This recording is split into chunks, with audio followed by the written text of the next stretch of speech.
Allah sen mehribon, Allahu Allah. Seni deb kuydi bu jon, Allahu Allah. Senga muhtoj bor inson, Allahu Allah. Olamlarning Robbisin, Allahu Allah. Mu'minlarning panohi, Allahu Allah.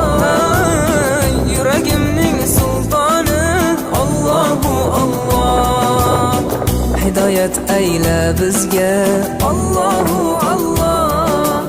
Panoh bo'l yurtimizga, Allahu Allah. Iymon ber qalbimizga, Allahu Allah. Allah meni dardimni, bu ohzorimni rahmayla kechirgin gunohlarimni. Qabul etgin mehribonim duolarimni. Yo'q Xudo sendan boshqa, Allahu Allah. Muhammad Rasululloh, o Habibulloh.